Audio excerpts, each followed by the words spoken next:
NHL은 플레이오프 1라운드를 마치고 이번 주부터 2라운드에 돌입합니다. 이제 남은 팀은 총 8팀, 플레이오프 2라운드를 전망해보겠습니다. 세계선수권대회에 출전 중인 우리나라 남자 아이스하키 대표팀이 개최국 폴란드를 꺾은 데 이어 34년 만에 일본에게도 승리했습니다. 역대 최고의 성적을 이미 달성했습니다. 한편 신생팀 대명그룹 아이스하키단이 새로운 선수 선발을 위한 공개 트라이아웃을 실시했습니다. 송치영 감독의 인터뷰를 비롯해서 현장에서의 소식 준비했습니다. 국내 최초, 국내 유일의 아이스하키 팟캐스트 비하인더넷 41회 시작합니다.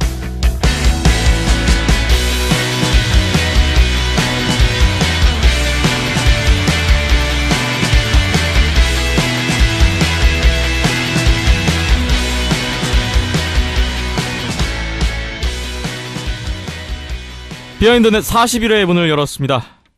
오늘 4월 27일 수요일에 녹음 진행되고 있습니다. 저는 김태범입니다. 오늘도 박힘찬 PD, 이연섭 기자 나오셨습니다. 안녕하세요. 안녕하세요. 네, 안녕하세요. 자, 우리나라가 이게 웬일입니까? 사실 저희가 세계선수권대회에 출전하는 우리나라 대표팀 지난 회에 프리뷰를 하면서 조심스럽게 우리는 도전자의 입장이다, 여기 계신 분들 전패까지도 걱정하는 그런 분위기였는데 어마어마한 성적을 내고 있습니다. 대회가 끝날 때까지 계속 걱정은 해야 될 것 같고요. 네. 네. 안 그러면 저주에 걸리니까. 네. 손해 발치면 안 된다는 네, 말씀이시군요. 그렇죠. 네. 이현숙 기자님도 아이스하키 팬으로서 또 감회가 새로우실 것 같아요. 예, 선전하는 모습을 봐서 참 기분은 정말 좋네요. 네. 자, 저희가 우리나라 대표팀의 소식은 잠시 후에 좀 더 자세히 얘기를 나눠보도록 하겠고요. 먼저 NHL 플레이오프 얘기부터 진행을 해보겠습니다. 1라운드가 이제 다 마무리가 됐습니다. 오늘 이제 방송이 공개되는 시점에서 내슈빌과 애너하임의 마지막 7차전만이 남아있는 상황인데요. 결과들이 쭉 나왔네요. 먼저 동부지구부터 좀 볼까요? 결국은 워싱턴 캐피털스가 필라델피아 플라이어스 4승 2패로 누르고 2라운드에 진출했습니다. 워싱턴이 쉽게 끝내는가 했는데 사실 조금 우여곡절은 있었네요. 예, 저는 개인적으로 4차전은 그냥 끝날 것 같았는데 이제 3차전에서 6대1로 지지 않았습니까? 네. 저는 4차전에 끝날 줄 알았는데 의외로 굉장히 선전하는 모습을 보여주더라고요. 근데 사실 경기 능력은 정말 좋지 않았고요. 미할 네르비르트 골리가 굉장히 잘해줬기 때문에 예전에 워싱턴 선수였어요. 그래서 좀 아무래도 팀을 공략을 했던 것 같고요. 아까 말씀드렸다시피 여전히 역시 필라델피아가 굉장히 열세인 경기를 했고요. 그 신뢰를 보여주는 게 5차전에서 필라델피아가 슈팅을 11개밖에 쏘지 못했어요. 네. 그게 이게 플레이오프 기록이라고 하더라고요. 단일팀 최저 슈팅 기록이라고 하더라고요. 그렇군요. 근데 11개에서 2골 넣었으니까 이겼어요. 그래도 이겼어요. 네. 네. 어쨌든 경기 내에서는 열세였고요.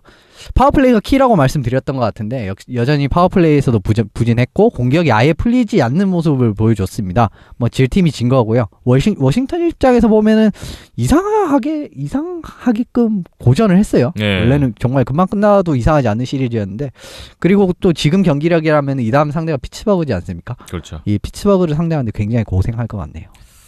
워싱턴이 생각보다는 좀 고전 끝에 지금 2라운드에 올라갔다고 볼 수가 있겠습니다. 다음으로 피츠버그 펭귄스와 뉴욕 레인저스의 대결에서는 피츠버그가 4차전, 5차전 내리 승리를 거두고 4승 1패로 2라운드에 올라가서 지금 워싱턴과 만나게 됐습니다. 피츠버그가 비교적 단기전으로 끝내버렸네요. 예, 제 개인적인 의견으로는 완승이라고밖에 볼 수 없을 것 같습니다. 네. 일단 레인저스 컨디션 수비진이 지금 사실 뭐 좀 부상자도 있었고 좀 뭐 맥도나 같은 선수도 약간은 좀 서둘러서 복귀한 느낌이 있어서 제 컨디션이 아니었다는 점은 제가 감안을 해요. 근데 그래도 패배한 경기에서 매 경기 진짜 정말 대량 실점을 하면서 패배하는 모습을 보여줬기 때문에 굉장히 실망스러웠고요. 예. 그리고 룬크비스트 선수가 있지 않습니까? 근데 이 선수가 전혀 변수를 만들어내지 못했어요. 그래서 심지어 마지막 경기에서는 뭐 조기 강판이 되기도 했었고, 이런 걸 봤을 때는 정말 레인저스의 손을 들어줄 수 없는 시리즈가 아니었나 싶습니다. 룬크비스트 선수가 살아나야 된다는 말씀도 지난 회에 주셨었는데 네. 결국은 전혀 힘을 발휘하지 오히려 못했네요. 뭐 나왔을 때 더 골 더 많이 먹힌 것 같아요. 느낌이. 네. 예. 그래서 정말 실망스러운 시리즈가 아니었나 싶습니다. 그렇군요. 다음으로 템파베이 라이트닝과 디트로이트 레드윙스의 대결이었는데 역시나 가망이 없다고 그때 두 분이서 말씀 주셨죠. 5차전에 템파베이가 승리를 거두면서 4승 1패로 끝냈습니다. 리그에서 가장 먼저 2라운드에 진출한 팀이 바로 템파베이였어요. 네, 그 뒤로 한 경기밖에 하지 않았죠. 네. 이제 1대0으로 템파베이가 승리한 경기였는데 이 경기에서도 디트로이트가 굉장히 많은 찬스를 잡았어요. 제가 기억하기로는 브레이크웨이만 3개를 봤는데 뭐 라킨 선수 못 넣고 막 이런 게 많았습니다. 그래서 뭐 결국은 찬스를 못 살려서 패배했고요. 오히려 중요 장면에서 그리고 더 이제 3피리어드 후반에 종반에 그때 실점하는 모습을 보여주면서 패배했죠. 디트로이트가 경기를 풀어나가는 부분에 있어서는 저는 크게 문제가 없었다고 봅니다. 근데 득점을 해내지 못했다는 부분은 결국 문제가 있다는 거고 이 부분이 만약에 내년 시즌 해소가 안 된다면 26년 연속은 좀 힘들지 않나 생각을 하는 개인적인 생각입니다. 자, 디트로이트 입장에서는 올 시즌 이 마무리 받아들이는 어떤 상황인데 좀 내년 시즌 대비에 대한 좀 철저한 준비가 좀 필요할 것 같고요. 다음으로 동부지구 마지막 플로리다 팬서스와 뉴욕 아일랜더스의 대결. 여기가 가장 동부에서는 치열했네요. 4차전에 플로리다가 2대1 승리하면서 2승 2패로 균형을 맞췄는데 5차전 6차전에서 뉴욕 아일랜더스가 두 경기 모두 2차 연장까지 가면서 결국 두 경기 승리를 했고요. 4승 2패로 뉴욕 아일랜더스가 승자가 됐습니다. 플로리다 입장에선 정말 뼈아픈 패배가 아닌가 싶습니다. 특히 6차전을 말씀을 드리고 싶은데 마지막 1분을 못 버텼어요. 그게 마지막 1분 롱호가 이렇게 딱 막았는가 싶었는데 그 퍼이 흐르는 바람에 그걸 타바레스 선수가 그대로 네트 앞에서 집어넣는 모습이 나왔거든요. 이런 부분에서 정말 플로리다는 잘하고도 진 경기가 아닌가 싶은 생각이 들고 그래도 플로리다는 지금 아직 선수들이 굉장히 젊지 않습니까? 그리고 제가 오늘 또 오늘인가 뉴스를 본 게 야그르 선수가 내년에도 플로리다에 뛰고 싶다고 하더라고요. 뭐 어쨌든 가능성을 보여준 만큼 앞으로가 더 기대가 되는 팀이고요. 그래서 뭐 올해 뭐 1라운드 탈락한 걸로 뭐 많이 실망하지 않으셨으면 좋겠고 그리고 아일랜더스 입장에서 보면 진짜 존 타바레스 선수가 그야말로 원래부터 잘했지만 진짜 이제는 슈퍼스타 반열에 올라가는 한 라운드가 되지 않았나 싶어요. 이번 시즌 시리즈 고비 때마다 팀이 위기에 빠졌을 때마다 득점을 올린 데다가 6차전 같은 경우에는 1분 남기고 동점골 그리고 연장 결승골까지 타바레스가 득점을 하면서 왜 아일랜더스의 주장인지를 여실히 보여준 시리즈가 아니었나 싶습니다. 네. 플로리다는 그래도 요 근래에 들어서는 가장 좋은 성적을 또 거뒀기 때문에 뭐 말씀 주신 대로 내년을 또 기대할 수 있는 그런 올 시즌이 아니었나 싶고 뉴욕 아일랜더스가 와일드카드로 올라와서 결국 애틀랜틱 디비전 1위를 꺾는 그런 시리즈를 연출했습니다. 다음은 서부지구 결과 보겠습니다. 댈러스 스타스와 미네소타 와일즈의 대결 4차전, 5차전, 6차전이 진행이 됐었는데요. 4차전 댈러스가 한 골 차로 이겼고 5차전 연장 승부 끝에 미네소타가 이겼고 6차전 또 한 골 차로 댈러스가 이겼고 여기도 접전이었어요. 결국 4승 2패로 댈러스가 2라운드에 진출했습니다. 예, 굉장히 접전이었던 시리즈였고요. 제 생각에는 이제 4차전을 댈러스가 잡은 시점에서 5차전에서 경기가 끝날 것 같았습니다. 시리즈가 끝날 것 같았어요. 근데 정말 미네소타가 의외의 저력을 보여주면서 5, 6차전에서 굉장히 좋은 뒷심을 보여줬거든요. 근데 아쉽게 정말 이제 5차전 잡았지만 6차전도 좀 아쉽게 연장까지 끌고 가는데 실패하면 지고 말았죠. 근데 여기에서 지금 잭 파리제 선수가 없었습니다. 근데 이 선수가 있었다면 이 선수랑 이제 토마스 바넥 선수가 있었다면 또 어떻게 됐을지 약간의 의문을 남기게 됐던 시리즈였고요. 댈러스 입장에서 보면은 여기 또 4대2로 승리하긴 했지만 정말 골텐딩이 계속 불안한 모습을 보였어요. 이제 레토네이 약간 부진하자마자 니에미로 바꿨고 니에미도 결국은 부진해서 6차전 다시 레토네이 나왔는데 또 4골을 먹는. 그리고 소나기 실점을 했어요. 3피리어드에. 이제 이런 장면이 계속 반복이 된다면 불안한 골텐딩이 이제 향후 시리즈 이제 뭐 2라운드나 컨퍼런스 파이널, 이제 오히려 스탠리컵 파이널 이런 데서 문제가 될 수 있지 않나라는 생각을 했습니다. 그런 불안 요소는 있다. 그런 말씀이셨어요. 다음으로 세인트루이스 블루스와 시카고 블랙호크스의 대결. 이 두 팀의 매치업이 대단했군요. 이미 1차전부터 4차전까지 모두 한 골차 승부를 벌였던 양팀. 5차전도 2차 연장까지 가면서 시카고가 이겼고요. 6차전 또 시카고가 또 이기면서 결국 시카고가 그 5차전 연장 승리 기사회생하지 않았습니까? 시리즈를 7차전까지 몰고 갔는데 하지만 결국 7차전 마지막 승자는 한 골차 세인트루이스가 승리를 거뒀습니다. 4승 3패로 세인트루이스가 2라운드에 진출했습니다. 대단한 시리즈였어요. 예, 이 시리즈가 제가 생각했을 때 1라운드 중에서 제일 재밌는 시리즈가 아니었나 싶고요. 네. 또 이 경기를 딱 봤을 때는 이제 3대1로 순간 세인트루이스 블루스가 한번 확실히 분위기 잡은 시점이 있지 않았습니까? 제 생각은 5차전에서 사실 끝나지 않을까, 또 이 경기도 그렇게 예상을 했었어요. 근데 케인 선수가 환상적인 기량을 보이면서 동점 만들더니 6차전에서는 3대1로 지고 있는 걸 또 역전을 해서 6대3으로 역전 뒤집었죠? 네, 하는 모습도 보여줘서 예, 7차전까지 결국 갔는데 결국 이제 세인트루이스가 이겼죠. 뭐 브로워 선수의 결승골이 나오는 바람에 이겼는데, 이게 또 이 시리즈 프리뷰 때도 말씀드렸지만 덩컨 키스 선수가 진짜 1차전에서 뛰는 상황이 있어도 이 결과가 나왔을까 하는 좀 의문은 들긴 듭니다. 네. 지나고 나서 보니까 예. 또 그런 생각이 드시는군요. 7경기 중에 6경기가 한 골 차였고 그중 2번이 연장 승부였고, 대단한 접전 끝에 세인트루이스가 올라갔습니다. 다음은 LA 킹스와 사노세 샤크스인데 생각보다는 짧게 끝났어요. 이 두 팀은 4차전, 5차전 세노세가 연승을 거두고 4승 1패로 세노세가 서부지구에서 가장 먼저 2라운드에 진출한 팀이 됐습니다. 좀 더 이제 박빙의 승부가 나오지 않을까라는 생각이었는데, 사실 경기 자체를 보셨 분들은 아시겠지만 경기 자체는 굉장히 박빙이었습니다. 네. 이제 결국 근데 말씀드리고 싶은 건 파벨스키 공략에 실패를 했다고밖에 말씀드릴 게 없는 것 같아요. 이제 정규 시즌의 LA 경기를 보면은 이제 아무리 한 골차 뭐 이렇게 지고 있어도 굉장히 끈질기게 따라붙어가지고 동점 만들고 역전 나오는 그림을 많이 만들었었거든요. 근데 4, 5차전에서도 결국은 따라잡는 그림까지는 나왔는데 역전을 하지는 못했습니다. 한 발이 부족했어요. 네. 이 부분도 역시 좀 페인에 이 되었지 않나 싶고요. 또 4, 5차전을 보시면은 파벨스키 선수한테 또 한 골씩을 내줬습니다. 그리고 이 경기 또 다 졌어요. 네. 그리고 결국 파벨스키 선수한테 골을 먹은 경기는 다 졌다는 말입니다. 예. 예, 이런 부분이 결국은 불안 요소가 됐고요. 그리고 또 조 손튼 선수가 있지 않습니까? 이 산호세는 예. 이제 이 선수가 정말 코피타르 선수와의 매치업에서 막 페이스오프 중요할 때 이기고 뭐 이런 모습을 보여주면서 이제 중요 부분, 이제 매치업에서 우위를 가져간 이런 부분 역시 산호세가 웃을 수 있는 원인이 아니었나 싶습니다. 네. LA 킹스가 다소 우세하지 않을까라는 예상들을 해주셨었는데 결과는 반대로 나왔고요. 결국 이제 3위 팀이 2위 팀을 잡고 올라가게 됐습니다. 산호세가 이렇게 올라가면서 코피타르 선수 폴란드로 갔다고요? 네, 뭐 경기 출전은 안 되는 걸로 알고 있는데, 그렇습니까? 네, 일단 넘어갔다고 하더라고요. 네. 그렇군요. 자, 산호세 지금 2라운드 상대가 누가 될지가 궁금해지는데요. 아직 지금 결정이 안 났어요. 지금 오늘 저희 방송 공개될 시점이 7차전 마지막 경기입니다. 애너하임 덕스와 내슈빌 프레데터스.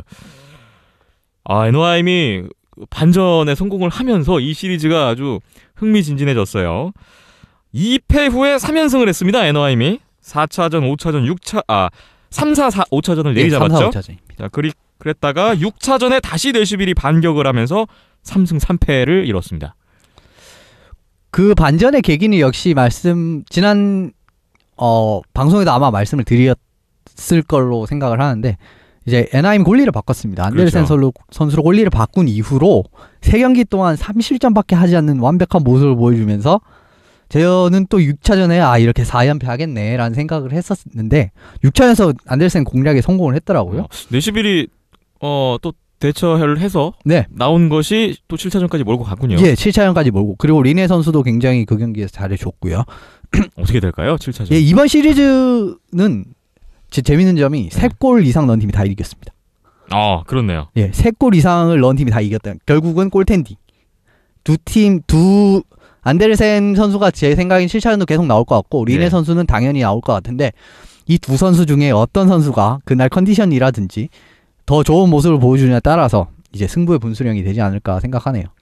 참, 누가 올라가든 정말 그 결과가 많은 팬들을 흥분시킬 것 같아요. 또 내시 네, 이 여기도 올라가도 재밌게 의미가 가고 있을 것 있습니다. 같고, 예. 네. NOIM이 올라가도 또 의미가 있을 것 같고요. 자, 산호세의 상대가 결정이 되겠습니다. 이현숙 기자님과 먼저 1라운드 어떻게 마무리가 됐는지 살펴봤고, 잠시 후에 손상호 기자 연결해서 2라운드 전망 예상의 시간을 가져보겠습니다.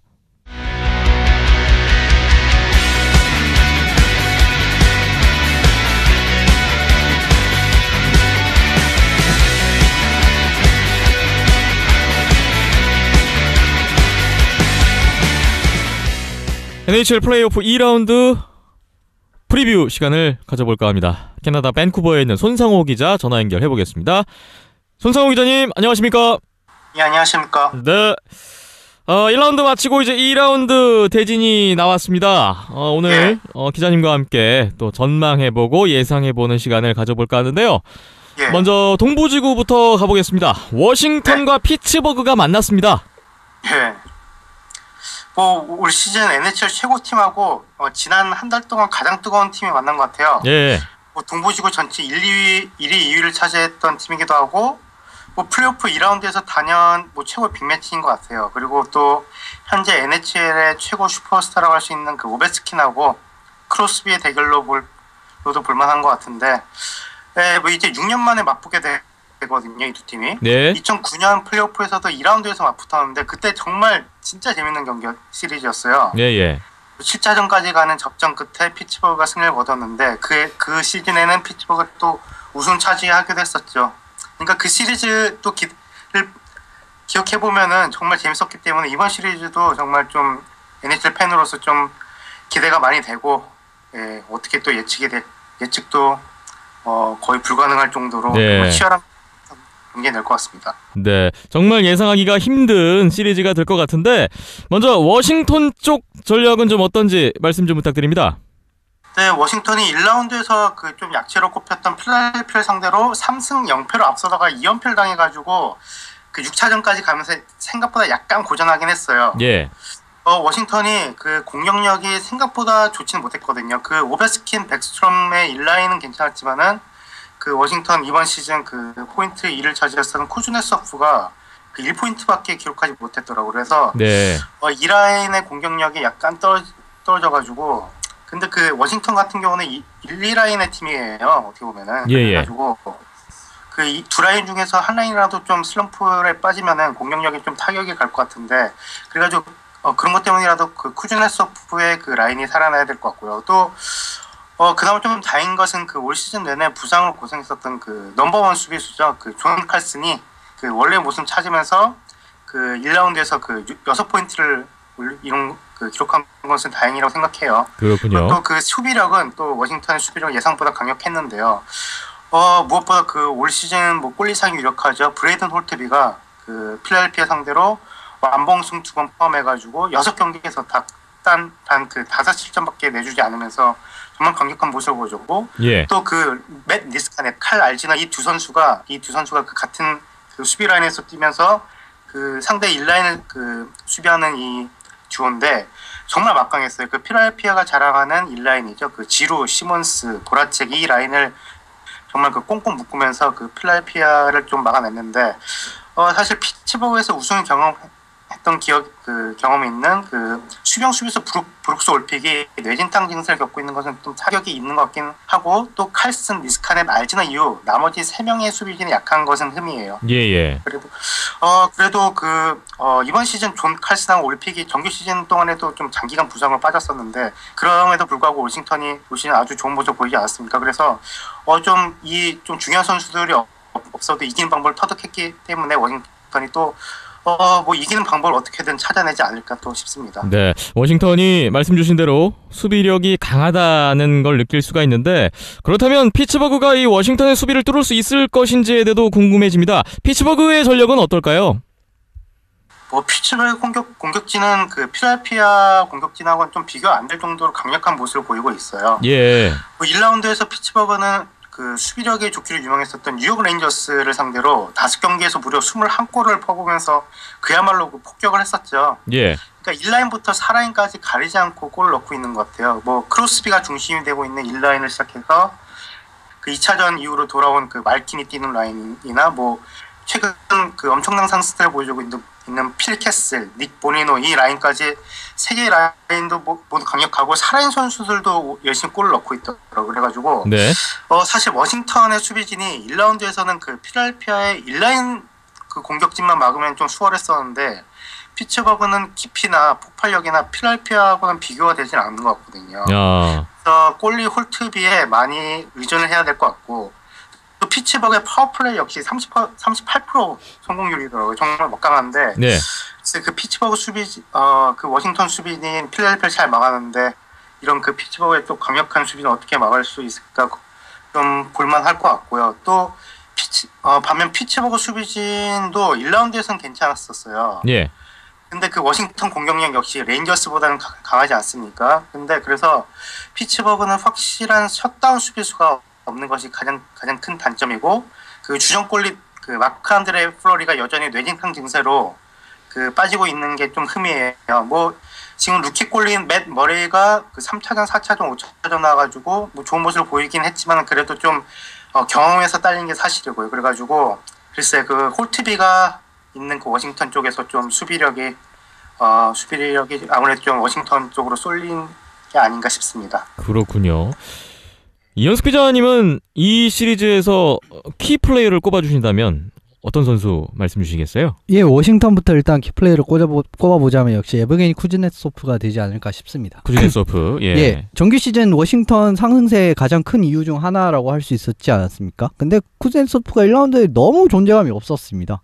이제 이러면서 더불어서 이제 시리즈를 쉽게 끝내지 못한 이유 중에 하나로도 결국 거론이 됐거든요. 예. 강적인 피츠버그를 제압하기 위해서는 이제 그 공격 기여도 이런 부분이 절대적이라고 할 수 있겠네요. 이제 피츠버그를 살펴보면요, 이제 코너 시리 선수를 저는 꼽았습니다. 예. 이 선수가 굉장히 그 활동량과 이제 빠른 스케이팅이 정말 돋보이는 선수예요. 1라운드 레인저스를 제압할 때도 정말 크게 기여를 했었거든요.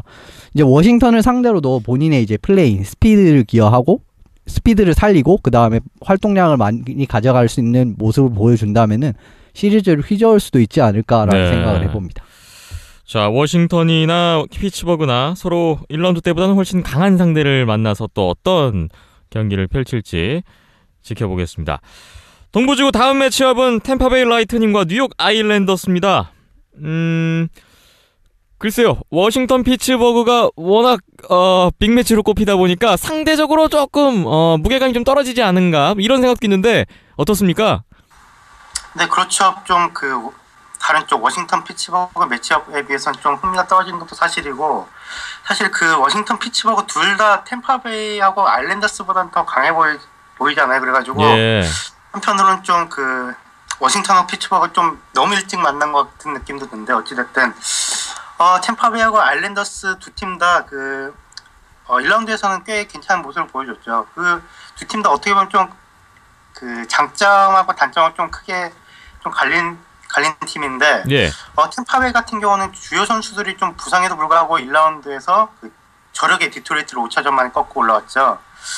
스템코스가 빠져 있지만은 그 공백을 그 쿠체로프나 타일러 존슨 이런 선수들이 잘 메워주고 있고요. 또 올 시즌 내내 뭐 부진하고 뭐 트레이드 뭐 해달라고 계속 땡깡만 부렸었던 유망주죠. 그 조나단 두랭도 이번 시리즈 그 지난 시리즈에서 또 괜찮은 활약을 해주면서 도움이 되고 있어요. 예. 스티브 쿠체로프는 5경기에서 5골을 넣으면서 팀 공격을 이끌고 있고 또 템파베이의 그 가장 강점은 또 수비진이죠. 그 벤 비숍이 지키고 있는 골리진과 또 그 리그에서 뭐 이제 뭐 탑급 수비수죠. 이제 빅터 헤드맨도 경기당 거의 30분을 뛰면서 대활약을 하고 있어요. 그리고 이제 또 넘버 2 수비수라고 할 수 있는 그 안톤 스트롤맨이 그 시즌 막판에 그 부상을 당하면서 좀 빠졌었는데 이 선수도 이제 회복을 하면서 이번 시리즈 안에는 돌아올 것으로 보이고 또 템파베이가 또 PK 성공, 그 페널티 킬링 성공률도 좋고 그래가지고 그래서 그 수비력만 좀만 그 보완되고 이 공격진이 그 쿠체로프나 이런 존슨 라인이 또 잘해준다면은 2라운드에서 또 좋은 모습을 보일 수 있지 않을까 싶습니다. 네.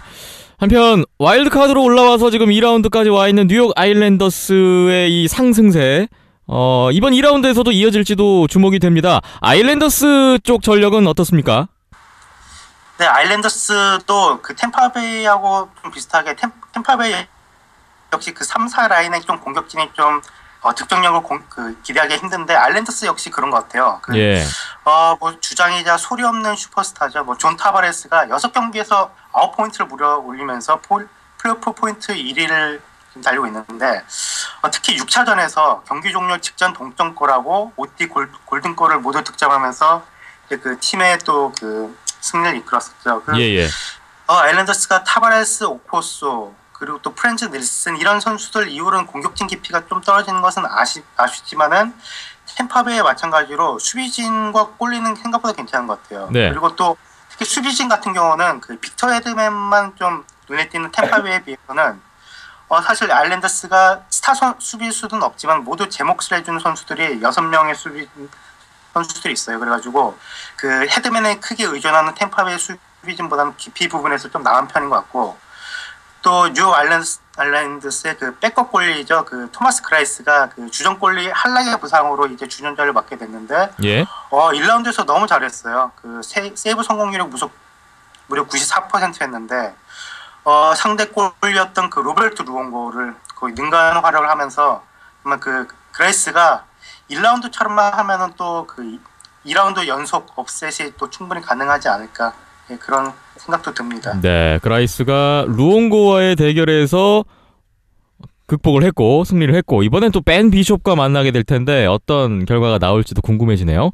이현숙 기자님, 이 시리즈의 키플레이를 꼽아주신다면 어떤 선수 있을까요? 예, 템파베이부터 꼽아드리면 안톤 스트롤만 선수로 꼽을 수가 있을 것 같습니다. 지금 뉴스로는 1, 2차전 결장은 확정이 되었다고 하는데요. 예. 이제 이 선수가 지금 2라운드를 출전할 수 있을지 없을지는 모르지만 만약에 출전할 수 있다면 이제 이 복귀 포인트가 정말 중요한 변수가 될 수 있을 것 같고요. 그리고 아까 말씀드린 대로 타바레스 라인에 대한 득점에서 득점이 많이 터지지 않습니까? 이제 이런 아일랜드스의 상황을 생각해 보면은 헤드만과 같이 올 시즌 좋은 모습을 보였던 스트롤만이 같이 복귀를 해가지고 이제 타바레스를 얼마나 잘 막아주느냐 이 부분도 중요하게 될 것 같아서 저는 스트롤만을 일단 템파베이는 꼽았고요. 예. 아일랜더스의 경우에는 토마스 그레이스 선수로 뽑았습니다. 아, 역시나 그렇군요. 예, 1라운드에서 정말 좋은 모습을 보여줬었죠. 근데 지금 템파베이에서도 템파베이전에서도 기량을 유지할 수 있을 거가 관건이라고 할 수 있고요. 물론 플로리다도 공격이 굉장히 강하지만 템파베이는 좀 더 날카로운 면모가 있지 않습니까? 뭐 선수 쿠체로프 선수 뭐 이런 선수라든지 그리고 뭐 스탬코스 선수도 지금 팀이랑 같이 연습을 하고 있다고 하는데 이 선수도 어쩌면 2라운드에 복귀가 할 수 있을 것 같아요. 이렇게 된다면 정말 좀 더 날카로운 이런 템파베이 공격도 잘 막아낼 수 있을지가 관건이 될 것 같습니다. 그렇군요. 자, 템파베이와 뉴욕 아일랜더스의 대결이 이제 또 시작이 됩니다. 다음으로 서부지구로 넘어가 보겠습니다. 먼저 센트럴 1, 2위 팀끼리 2라운드에서 만났습니다. 댈러스 스타즈와 세인트루이스 블루스의 대결입니다. 센트럴 세 팀 간의 그 정규리그 막판 경쟁 치열했는데 결국 이 두 팀이 남았네요. 네, 그러네요. 그 두 팀이 또 정규 시즌에서도 되게 끝까지 경쟁을 했었죠. 예. 최강 공격팀 댈러스하고 또 공수 조화가 상당히 좋은 세인트루이스의 대결인데 정규 시즌에서는 5번 맞붙어가지고 3번이나 연장 승부를 펼쳤더라고요. 네. 결국 전적은 세인트루이스가 4승 1패로 앞섰는데 파괴력은 아무래도 댈러스가 앞서죠. 예. 그 타일러 세긴이 여전히 부상으로 돌아오지 못하고 있는 건 좀 안타깝지만은 그 주장인 제이미 벤 그리고 베테랑 센터인 제이슨 스페차 그리고 시카고에서 그 3번의 우승을 경험했었던 패트릭 샤프 이런 선수들이 이끄는 공격력의 파괴력은 여전히 대단한 것 같아요. 그래서 1라운드에서도 그 플레이오프에서 피츠버그와 함께 가장 많은 득점을 올리고 있는 팀이죠. 그에 비해서 그 세인트루이스는 그 파괴력은 좀 떨어지더라도 짜임새나 깊이 면에서는 좀 좋아 보이는 게 사실이에요. 예. 뭐 그 댈러스 같은 경우는 1라인하고 2라인 정도에서 득점 좀 기대하겠지만은 그 세인트루이스 같은 경우는 그 타라센콜 필두로 1라인부터 3라인까지 모두 득점이 나올 수 있는 그런 공격진의 깊이가 좋은 것 같은데요. 또 그뿐만 아니라 수비진도 세인트루이스가 앞서고 있는 것 같아요. 예. 알렉스 피에트란젤로를 중심으로 그 4명의 수비진, 탑4 수비진만큼은 현재 남아있는 그 플레이오프 팀들 중에서 가장 좋아 보이고요. 또 그 1라운드에서 그 플레이오프에서 점점 강해지는 시카고의 공격진을 상대로 좀 선방하지 않았습니까? 그래서 예.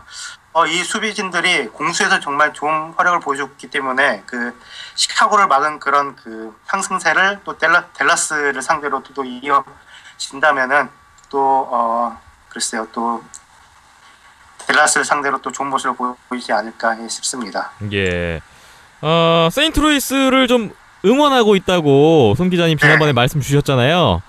예. 세인트루이스에게 어떤 뭐 희망적인 이야기를 좀 해주신다면, 세인트루이스 전력의 어떤 긍정적인 부분을 좀 평가해 주신다면 어떤 부분이 있을까요? 글쎄요, 세인트루이스의 긍정적인 면도 있지만은 그 상대인 댈러스가 정규 시즌에서 서부지구 2를 차지하긴 했지만은 그렇게 제 생각엔 별로 전력이 그렇게 강해 보이진 않은 것 같아요. 예. 그 큰 이유는 수비진인데, 댈러스 수비진인데, 댈러스의 수비진 깊이는 세인트루이스보다 훨씬 떨어지고, 그래서 그 공격력이 그다지 좋지 못했던 미네소타를 상대로도 1라운드에서 좀 고전을 하지 않았습니까? 예.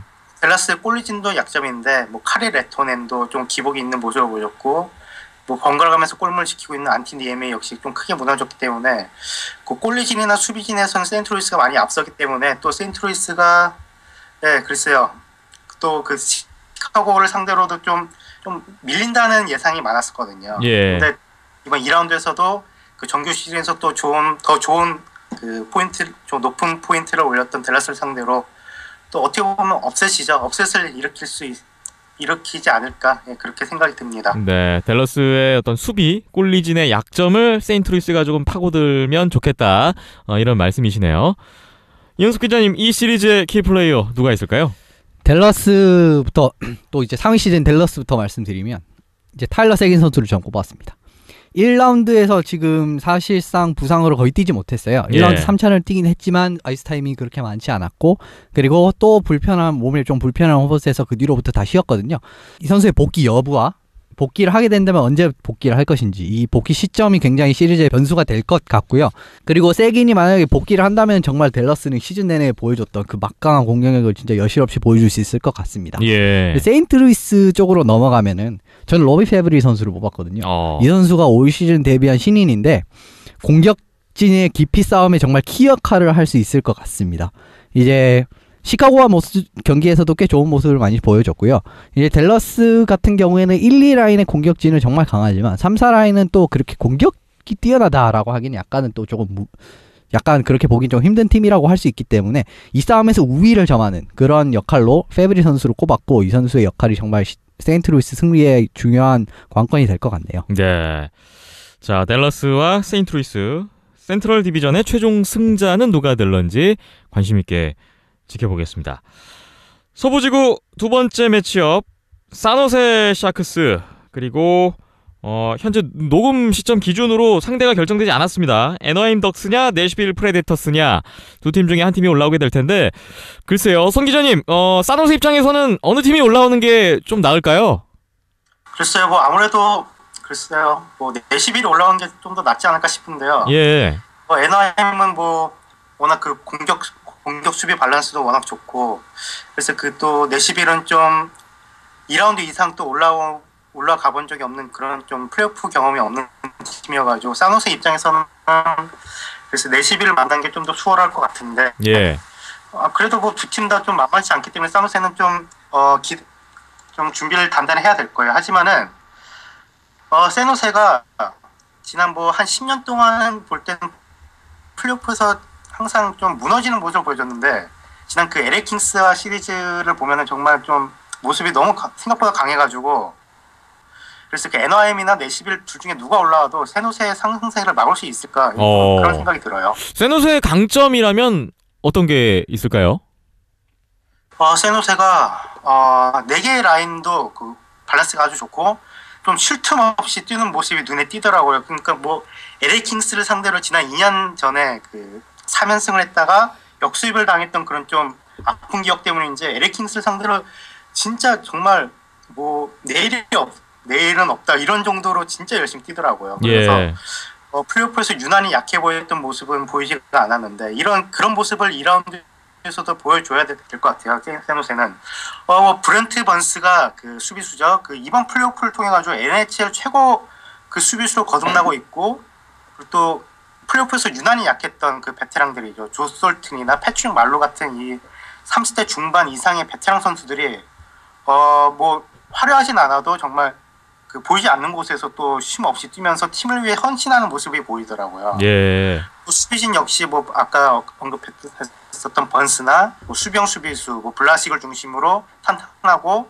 그 마틴 존스 그 이번에 그 올 시즌이 첫 그 풀타임 선발로 보냈던 그 첫 시즌인데, 마틴 존스가 생각보다 괜찮은 모습을 보여줬고요. 그래가지고, 그리고 또 게다가 세노세는 1라운드를 일찌감치 이겼기 때문에 NIM이나 내시빌이나 누가 올라와도 7차전까지 가는 접전을 치렀기 때문에 그 상대 팀에 비해 가지고 체력이 비축이 잘 되어 있는 상황이죠, 세노세가. 그렇죠. 그래가지고 이런 체력 싸움과 또 킹스하고 보여줬었던 그런 모습에 정말 90% 정도만 보여줘도 세노세가 글쎄 NIM이나 내시빌이나 누가 올라와도 이길 수 있는 가능성이 보일 것 같습니다. 아, 정말 사노세의 전력이 강하다는 걸 느낄 수 있었던 1라운드였는데요. 이번 2라운드 키플레이어를 꼽아주신다면 이현숙 기자님 어떤 선수 꼽아주시겠습니까? 예, 아직 NIM이랑 내슈빌 경기가 끝나지 않아서 이제 세노스만 뽑아봤는데 예. 상대에 따라서 두 선수를 뽑았습니다.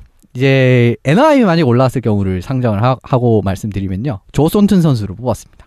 이제 NIM이 올라왔을 때 NIM이 정말 1, 2라인 센터가 정말 강력합니다. 라이언 게츠라프 선수와 라이언 캐슬러 선수죠. 이 중에서 한 라인이라도 정말 센터에서는 확실하게 우위를 서야 돼요. 예. 이제 그런 부분에서 손튼 선수의 활약이 정말 중요한 것으로 보이고요.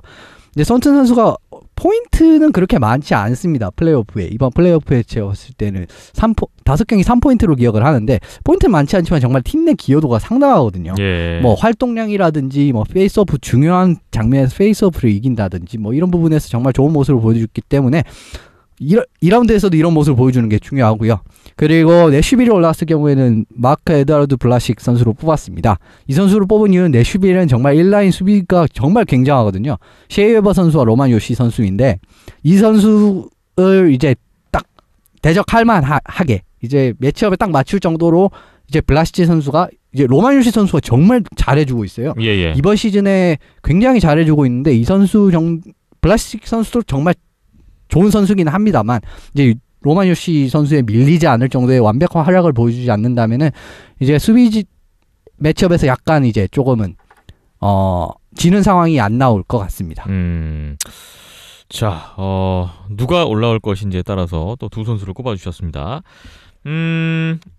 마지막으로 예상이나 한번 해보고 마무리하죠. 이 4개 시리즈의 승자는 누가 될 것으로 예상들을 하시는지 두 분께 좀 질문을 근데 드려보겠습니다. 아직 하나가 결정이 안 나지 않아요. 결정 안 났어도 뭐 손상우 기자님은 일단 사노세 쪽에 손을 드시는 것 같고요. 예. 손상우 기자님, 예. 이 4개 시리즈 누가 올라갈 것 같다고 보세요?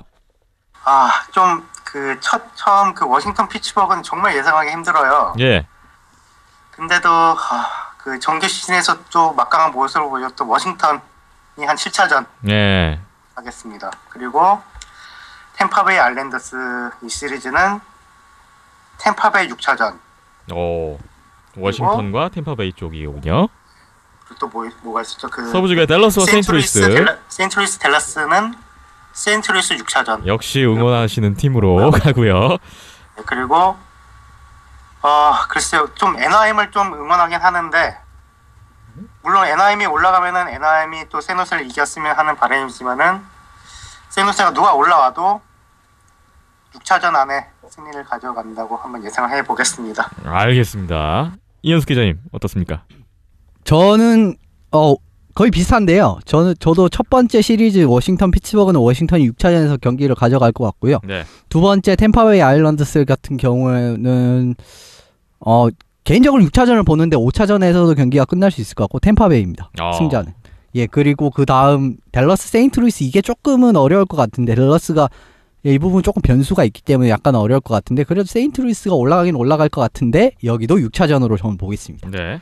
마지막 산호세랑 상대는 상대에 따라 조금 다를 것 같아요. 애나하임 덕스가 올라오게 되면 애나하임이 4대2로 이기고, 내시비를 올라가게 된다면 세노세가 4대2로 이길 것 같습니다. 자, 지금 애나하임, 내시빌 그리고 세노세 이쪽만 빼고는 두 분이 의견이 모아지네요. 네. 자, 2라운드 저주에 걸릴 팀은 어느 팀이 될런지 또 관심 있게 보면서 지켜보겠습니다. 예. 자, 소성 기자님 오늘 2라운드 예상 전망 말씀 잘 들었고요. 일주일 후에 이 결과를 가지고 또 얘기 나눠보겠습니다. 오늘 말씀 고맙습니다. 예, 감사합니다. 네.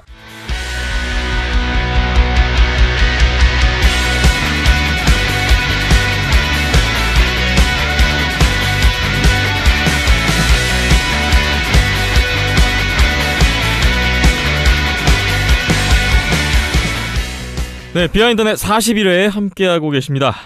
다음은 세계선수권대회 우리나라 남자 대표팀 소식입니다. 2016 IIHF 남자 세계선수권대회 디비전 1 그룹 A죠.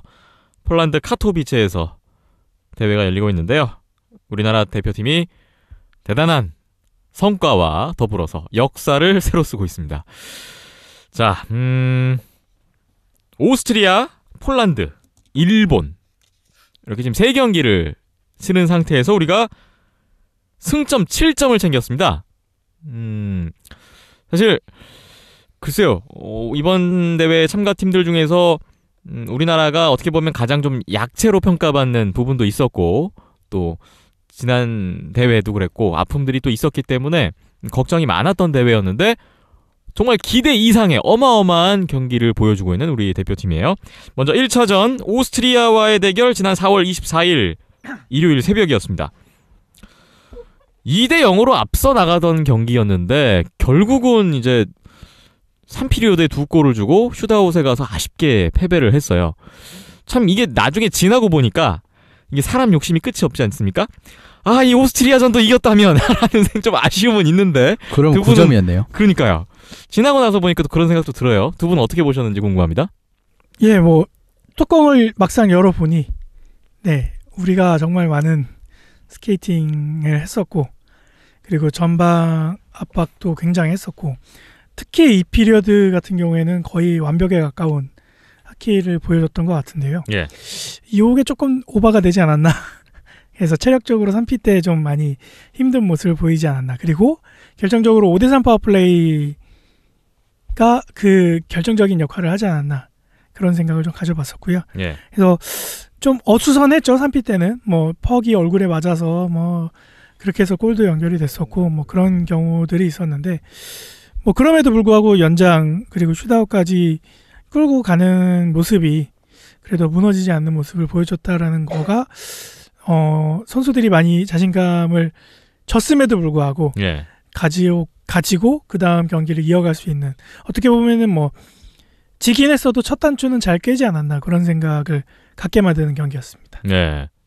그렇죠. 이겼다면은 더 좋은 결과는 뭐 자명합니다만 진 것도 사실 전 나쁘다고 보지가 않습니다. 왜냐하면 첫 선제골 2골을 일단 선제골과 두 번째 골을 먼저 넣어서 분위기를 잡은 점도 있고요.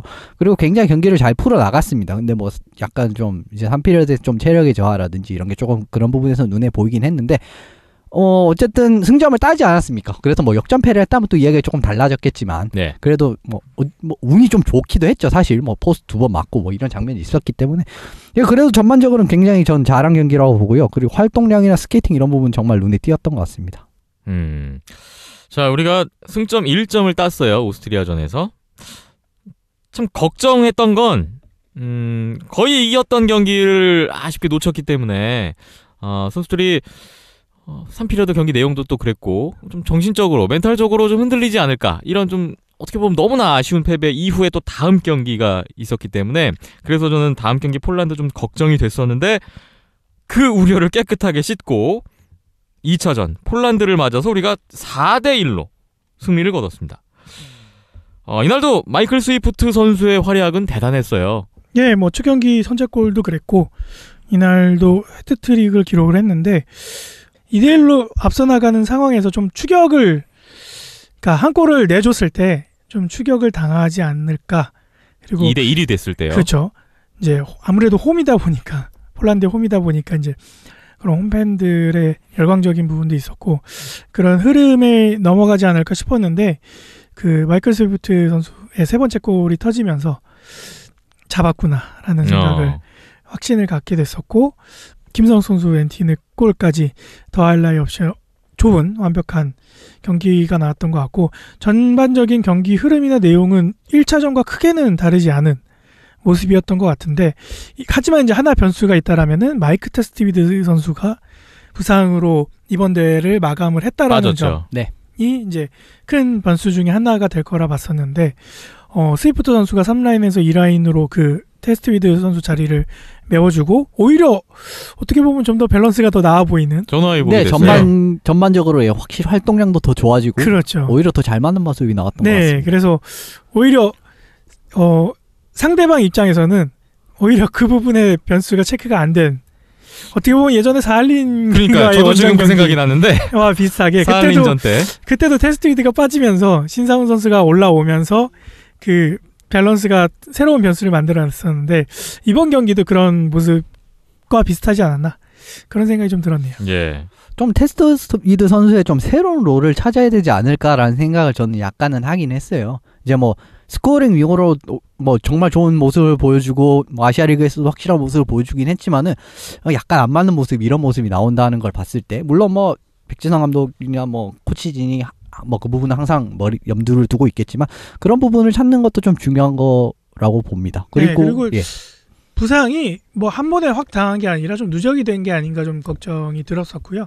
플레이오프 때부터 그때부터 예, 너무 좀 좀 컨디션이 많이 안 좋아 보였기 때문에 제 경기력이 아니라는 생각을 했었어요. 그렇죠. 일단은 뭐 연락을 해보니까 일단 뭐 수술이 필요하거나 이런 단계의 부상까지는 아니고 적당히 치료를 받으면서 재활을 하면은 나아진다라고 해서 그 뭐 좀 그나마 불행 중 다행인 것 같은데 글쎄요. 일단은 빠졌음에도 불구하고 그 공백을 잘 메운 스위프트의 재발견 스위프트 선수가 정말 그런 경기였던 것 같습니다. 뭐 마이크 테스트비드 선수는 어찌됐든 일단 부상 회복이 된 이후에 또 우리 대표팀에 들어와야 될 선수이기 때문에 그렇습니다. 들어왔을 때 말씀 주신 대로 테스트비드 선수의 어떤 역할, 뭐 위치 이런 것에 대한 좀 고민은 앞으로 좀 필요하겠다 이런 생각이 들어요. 자, 폴란드를 우리가 제압하면서 승점 3점을 추가했고요. 2경기 만에 승점 4점이라는 아주 좋은 결과를 얻었습니다. 작년에 유로 챌린지 대회에서 우리가 오스트리아, 폴란드를 만났었는데 그때 다 졌잖아요. 예, 슬로베니아까지 다 졌었고 예. 특히 오스트리아전 같은 경우에는 그 전에 이제 세계 선수권 때도 그랬고 다 역전패를 그러네요. 당했었거든요. 이번에도 마찬가지로 예, 이번에도 마찬가지로 역전패였고 많이 작년 모습과 닮았었는데 다행히 폴란드는 예. 네 작년과는 다른 결과를 그러니까 낳았었고 1년 전과 1년 후 이번 대회 결과를 바꾼 어떤 요인? 승인을 꼽자면 어떤 거를 좀 꼽아주시겠어요? 근데 1년 전 때 그 국가대표 멤버들이 네.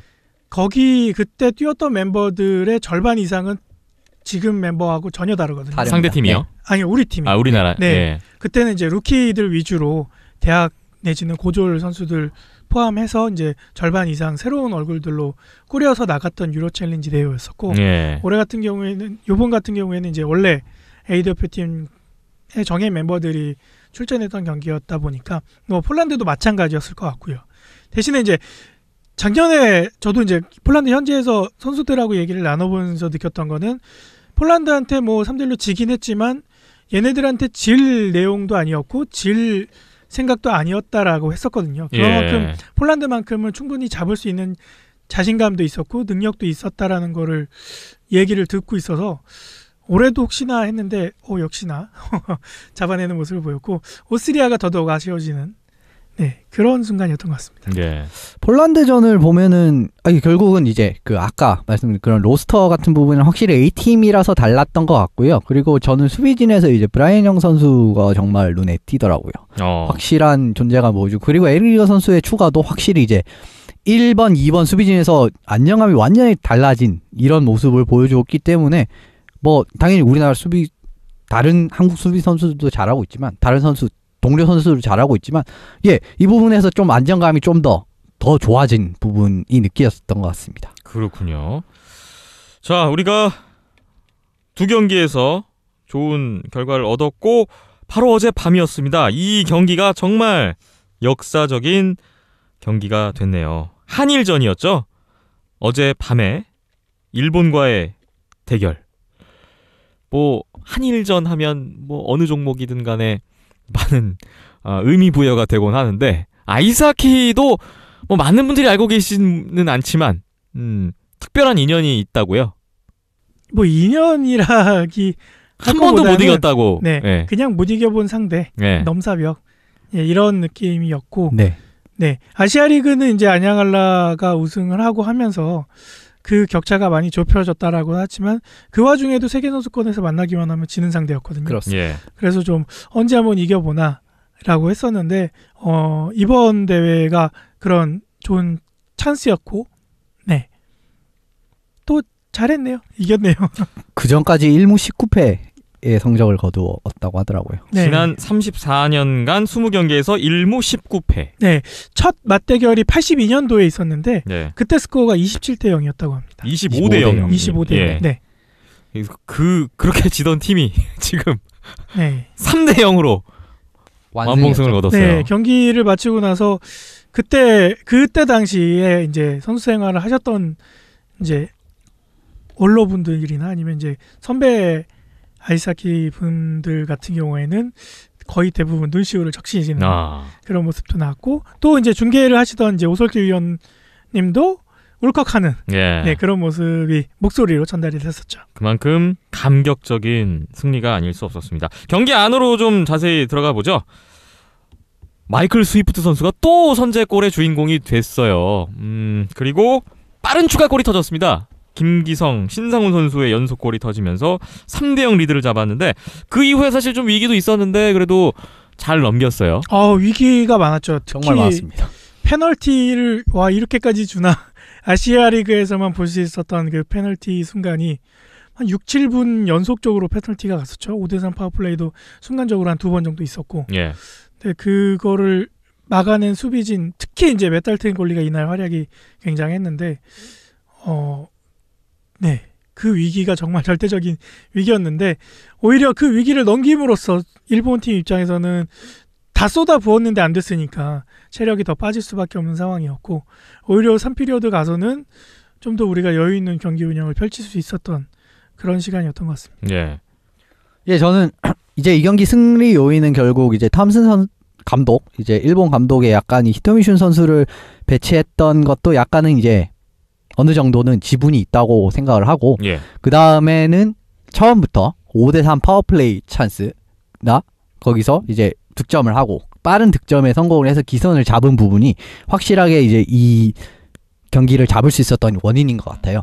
이 경기도 사실 좀 3피리어드 때문에 뭐 지금 3경기 내내 좀 보여주는 그런 문제라고 보이는데 좀 1, 2피리어드를 확실하게 좀 많이 밀어붙이는데 3피리어드 되면 약간은 그런 부분에서 좀 힘이 빠지는 힘이 빠지는 모습이 나오고 그리고 뭐 페널티로 이어지고 뭐 이런 부분이 그렇죠. 좀 나오는 것 같습니다. 이제 그런 부분 좀 불안 요소라고 할 수가 있는데요. 이제 일본도 사실 오노다 골리가 나온 이후로부터는 실점이 없었습니다. 결국 뭐 수세에 몰린 게임을 했다고 하더라도 그래서 뭐 오노다가 처음부터 나왔다면 또 좀 경기 양상이 많이 달라지지 않았을까라는 생각을 하는데요. 결국은 뭐 우리나라 선수가 처음 기선을 잡은 그 부분 정말 잘한 것이고 이제 앞으로 이제 아까 말씀드렸던 그런 좀 부족했던 부분이라고 하면 부족했던 부분 그런 부분만 좀 보강을 한다면은 뭐 앞으로도 괜찮지 않을까 싶네요. 네, 세 경기가 전부 다 비슷비슷했는데요. 내용 면에서는 1피리어드 때 좀 서로 간을 보고 탐색전을 펼치고 나서 2피리어드 때 우리나라가 압도적인 압박과 공격적인 모습을 보여주면서 퍽점유와 이제 득점까지 선제골까지 이끌어내는 그런 상황을 연출하고 3피리어드는 어느 정도 좀 위기가 갑자기 잠고 가는데 그 잠고 가는 게 약간 위기까지 이어가는 그래서 오스트리아전 때는 그게 실패했지만 뭐 폴란드전이나 일본전에서는 그게 완벽하게 성공이 이루어졌던 그런 모습이 계속 패턴이 진행이 되다 보니까 어떻게 보면 이게 이제 우리나라의 색깔, 팀 컬러 이렇게 볼 수도 있을 것 같고요. 이제까지는 이제 메탈튼이 2차전, 3차전에서는 이제 3피리어드 위기 상황에서도 좀 선방하는 모습을 자주 보여주면서 위기를 넘겨갈 수 있었고 뭐 메탈튼이 흘리면은 또 수비가 커버해주고 그런 그렇죠. 부분들도 있었는데 이제 남은 2경기가 문제죠. 남은 2경기 같은 경우에는 또 앞서 만났던 팀들과는 또 다른 팀 컬러를 갖고 있는 팀이다 보니까 요런 모습이 마지막 4, 5차전에서도 나올 수 있을지가 관건일 것 같습니다. 네. 자, 골리 부분 또 좀 더 얘기를 해보자면 맷달튼 골리가 뭐 우리 대표팀에 합류를 하면서 이번 대회 뭐 큰 힘이 되어주고 있어요. 사실 그 아시아리그 시즌 막바지에 조금 페이스가 떨어지는 게 아닌가 걱정도 했었는데 이번 세계선수권대회에서 다시 이제 뭐 본 모습을 찾은 것 같다는 생각이 들고, 또 한편으로는 일본의 골리 쪽을 좀 보면 우리에게는 좀 어떤 호재로 작용을 했던 것 같아요. 일단 후쿠지 골리가 1차전 1피리어드까지 뛰고 부상으로 이제 네. 이번 대회를 종료하게 되면서 슬로베니아전이었죠. 그렇죠. 그러면서 일본 팀 입장에서는 정말 큰 악재가 덮친 상황이었고, 그 뒤에 이제 오노다 골리가 나왔었는데 슬로베니아전 때 대량 실점을 했고, 그 다음 이어진 오스트리아전에서도 마찬가지로 실점을 3실점을 했는데 네. 뭐 나쁘진 않았는데 어쨌든 3실점이면 네. 뭐 근데 애매하죠. 예. 그 부분 앞 두 경기를 펼쳤던 부분에서 감독의 생각이 좀 바뀔 수 있었던 요지가 있었지 않았나, 그런 생각이 좀 들었어요. 만약에 우리가 일본하고 1차전에서 맞붙었는데 후쿠지가 그런 나왔다면. 상황으로 나갔거나 아니면은 뭐 후쿠지가 아니어도 오노다 골리가 나왔다라고 한다면은 또 어떻게 될지 모르는 상황이었는데, 앞선 두 경기에서 그런 변수들이 생겨다 보니까 뭐 우리 입장에서는 또 새로운 골리니까 또 못할 수도, 우리가 뭐 공략을 못할 수도 있겠지. 왜냐면 오노다 같은 경우에는 이제 정규리그 마지막 경기 도쿄지구전에서도 안양알라랑 붙었을 때 대량 실점을 하면서 2피리어드 때 교체 아웃이 됐었으니까 예. 그런 앞선 기억들을 종합하면서 변수를 체크하는 과정에서 그런 골리 선발 기용도 나오지 않았나, 일본 입장에서는 그런 생각도 좀 들었네요. 어떻게 보면 오노다 선수가 이번 챔피언십 레벨은 처음인데 이 여기에서 좀 많이 좀 피로도가 많이 누적되지 않았나라고 생각을 한 것 같아요. 그러니까 1차전에서는 너무 골을 많이 실점을 했고, 그리고 2차전에서도 어쨌든 좀 뭐 패전을 하긴 했으니까요. 그래서 살짝 쉬는 느낌으로 오늘은 이제 히토미슌을 한국전 히토미슌으로 임하고 그 다음부터 다시 오노다를 가자, 이런 느낌으로 임했을 것 같은데 그 부분이 결국 악수가 되고 말았던 것 같습니다. 그렇네요. 자, 이제 우리는 두 경기가 남아 있습니다. 이미 승점 7점을 따면서 2013년에 기록했던 승점 5점을 넘어서서 잔류는 확정 지었죠. 그렇죠. 네, 잔류 확정이. 또 일본전 승리로 잔류 확정과 더불어서 역대 최고의 성적이라는 기록을 남겼고요. 이제 더 높은 곳을 향해 갈 수 있는지는 이제 남은 두 경기에 달려 있네요. 네, 일단 지금 방송을 듣고 있는 시점에서는 4차전 경기 결과는 다들 알고 계실 것 같네요. 한국과 슬로베니아전이 수요일 밤에 펼쳐집니다. 네, 지금 방송을 녹음하고 있는 오늘 밤이죠. 네. 그리고 금요일 밤에 이탈리아전 마지막 경기가 있습니다. 현재 순위를 보니까 일단 뭐 수요일 오후 기준이죠. 오스트리아가 3경기 승점 8점으로 선두에 올라와 있고, 우리나라가 승점 7점으로 2위, 슬로베니아가 폴란드에게 지면서 2승 1패 승점 6점으로 지금 3위에 올라 있어요. 그리고 이탈리아가 승점 3점이죠. 네, 1승 2패. 폴란드도 슬로베니아전 3점을 따면서 3점. 일본이 3경기 3패 승점 0점. 이렇게 되어 있네요. 일본이 강등 위기에 지금 처해 있는 상황이에요. 어떻게 보면 2014년 고향에서 열렸던 세계선수권하고 약간은 좀 비슷한 양상일 수도 있는데, 상위권 대원전을 펼치는데 그 가운데 이제 아시아권 팀이 하나 있는데 2014년에는 일본이 그 역할을 했었고, 이번 대회 같은 경우 우리나라가 그 역할을 하고 있는 것 같습니다. 예. 자, 슬로베니아전, 이탈리아전 남겨두고 있는데 뭐 다 우리보다 모든 팀들이 랭킹도 높고, 그쵸. 객관적인 전력에서 위에 있는 팀들인 건 분명한 것 같습니다. 슬로베니아, 이탈리아 전력이나 뭐 어떤 거를 우리가 좀 알고 경기를 보면 좀 도움이 될까요? 일단 슬로베니아는 다 보셨을 거니까 넘어갔으면 좋을 것 같고요. 네. 그쵸. 힘든 게임이 될 것 같은데, 일단 듣고 계시는 시점에서는 네. 다 알고 다 알고 계시니까 결과가. 굳이 네. 저희가 떠들지 않아도 될 것 같고요. 이탈리아 같은 경우에는 시간이 남았으니까 좀 기록을 살펴보면은, 글쎄요. 이탈리아가 저희가 기록을 찾아보니까 파워플레이 성공률이 굉장히 낮습니다. 낮아요. 네. 예. 파워플레이 성공률이 9%대더라고요. 그래서 11번의 파워플레이 기회가 있었는데 그중에 한 골밖에 성공을 못 시키는 네. 그런 기록을 갖고 있고, 우리나라 같은 경우에는 8번 중에 2번 25%이고, 뭐 많은 게임 수를 치르지 않았으니까 뭐 그런 부분이 있겠지만 좀 그래도 좀 11번 중에 한 번은 좀 너무하지 않은가 뭐 그런 생각이 좀 들었었고 반대로 또 페널티 킬링도 보면은 이탈리아가 굉장히 수비적인 팀이라고 많이 알려져 있는데 네. 페널티 킬링도 최하위입니다. 현재로서는. 그래서 37.5%로 이제 최하위에 위치해 있고 우리나라 같은 경우는 85.71%. 예. 3위에 위치해 있는데 글쎄요. 우리나라는 7번 중에 1번 실점이 있었고 이탈리아 같은 경우는 8번 중에 5골을 실점을 내줬는 그런 모습이 있어서 요게 좀 파워플레이와 페널티 킬링을 주고받는 훈훈한 상황 속에서 네. 승부가 좀 갈라지지 않을까. 그 안에서 우리가 좀 골을 갈라지지 넣을 수 않을까 좀 있는 생각이 들고요. 기회가 있었으면 좋겠는데요. 네. 반대로 또 3피리어드 때 가서는 우리나라가 또 페널티가 좀 많은 패턴이다 보니까 3피리어드 체력적인 부분 그리고 이제 이탈리아 골리가 원투 골리가 다 핀란드 리그에서 뛰고 있는 주전 골리들 대표적인 주전 골리들이다 보니까 네.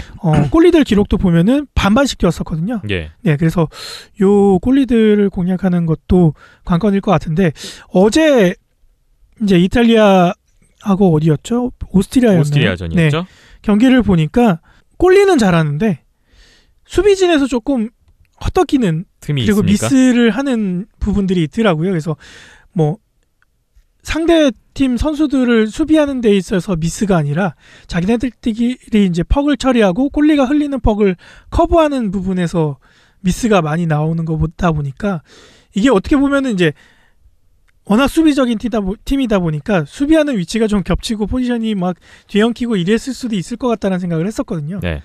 그래서 그 부분이 뭐 그때 가서는 다 교정이 돼 있긴 하겠지만 네 그래도 조정했겠죠. 네 노려본다면 그런 부분은 노려야 될 것 같고 네. 우리도 3피 때 페널티 맞는 거 조정이 되겠죠. 네 그래서 좀 마지막 경기에서 뭐 우리나라와 이탈리아 경기뿐만 아니라 모든 세 경기 모두가 지금 순위를 크게 뒤집을 수 있는 경기들이다 보니까 네.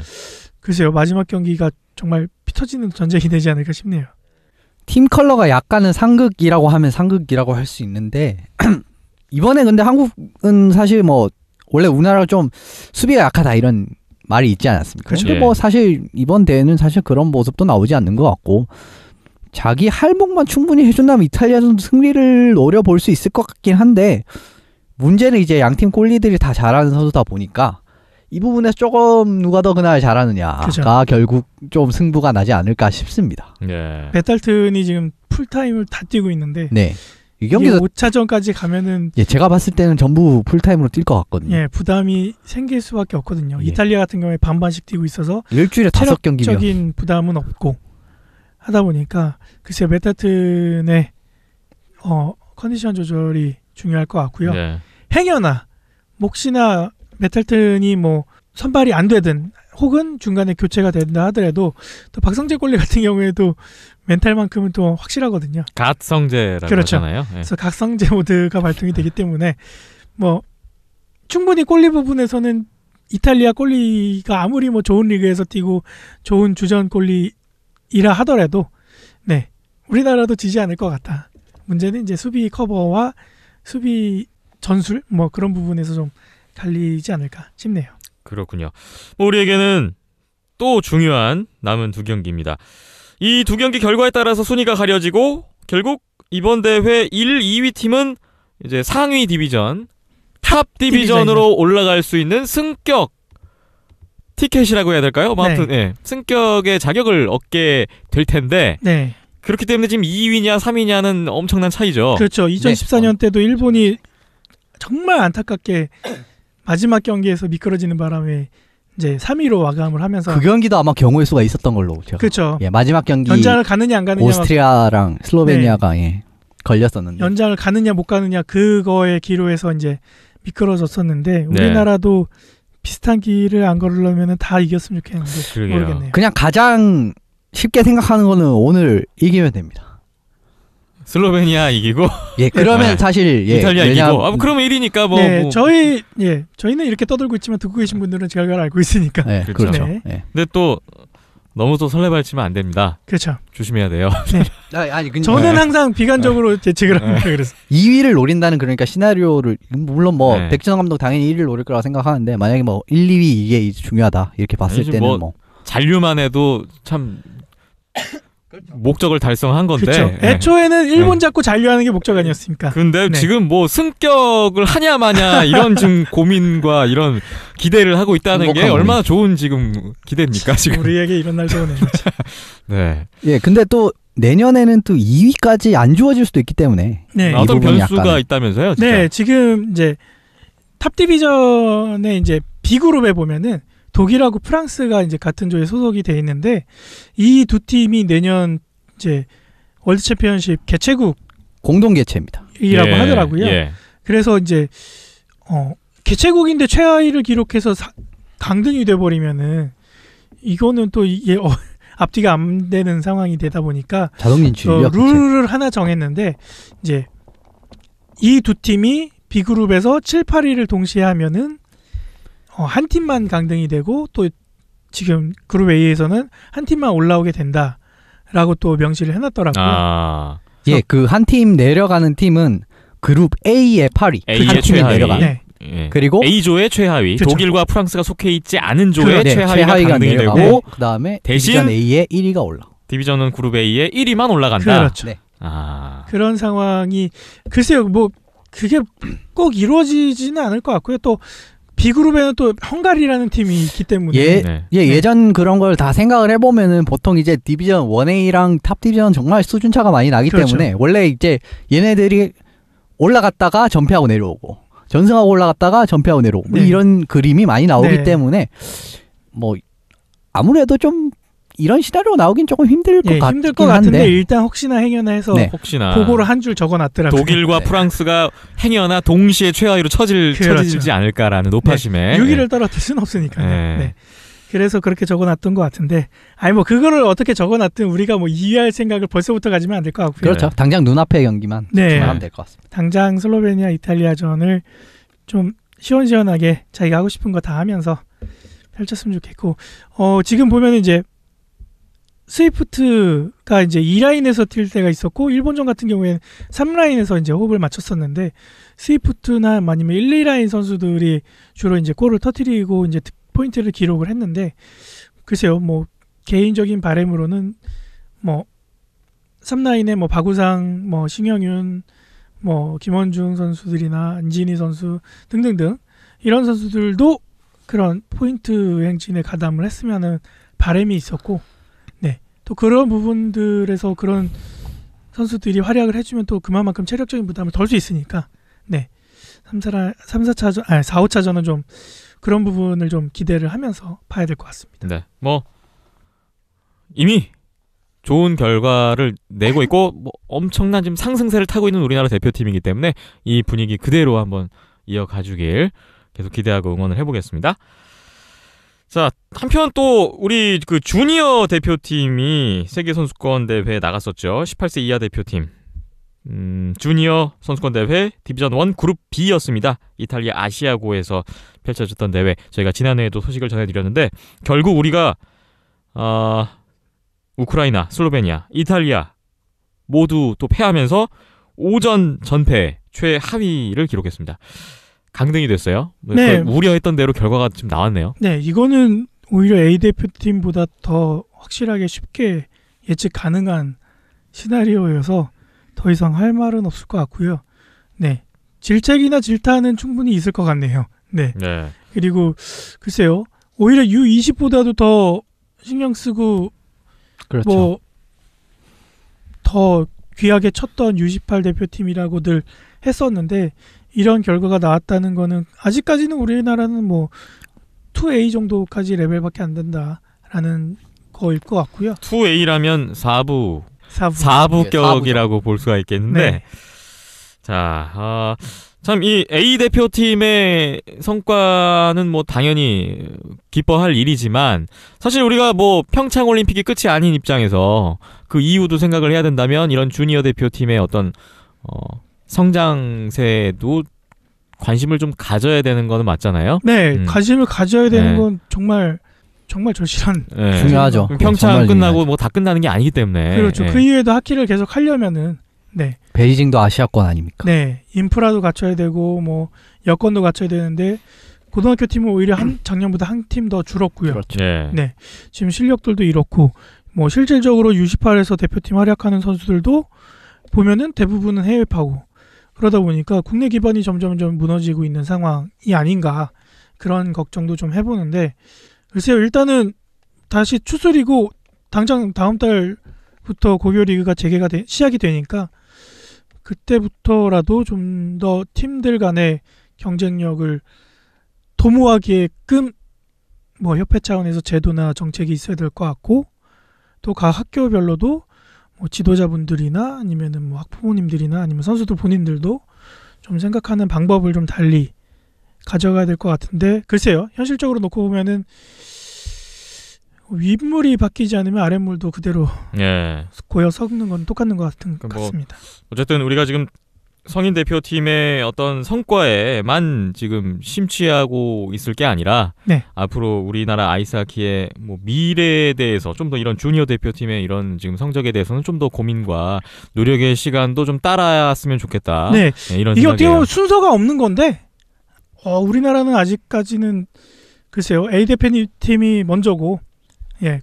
뭐 평창 올림픽이니 뭐 세계선수권이니 일단은 성인 대표팀이 우선이야라는 마인드가 좀 있는 것 같아요. 그 다음에 20세, 18세 이렇게 좀 순서가 가려지는 것 같은데 이제 실상으로는 그렇게 순서가 가려지면 안 되죠. 동시다발적으로 각각 같이 분야의 가야죠. 책임자들이 예. 있고 지도자들이 있으니까 좀 같이 좀 으쌰으쌰 해야 되는데 너무 한쪽으로만 쏠리는 게 아닌가 그런 생각도 좀 드네요. 네.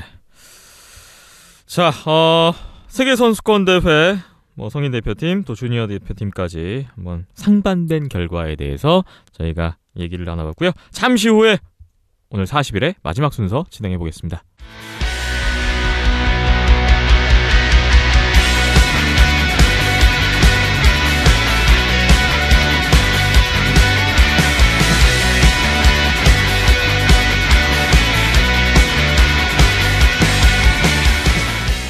네, 40일의 마지막 소식은 대명 아이스하키단의 트라이아웃 소식입니다. 신생팀이죠. 지난 4월 21일에서 22일 이틀간 고려대학교 안암링크에서 공개 트라이아웃으로 신입 선수 선발을 위한 과정을 진행했습니다. 총 32명의 선수가 지원을 했다고 하고요.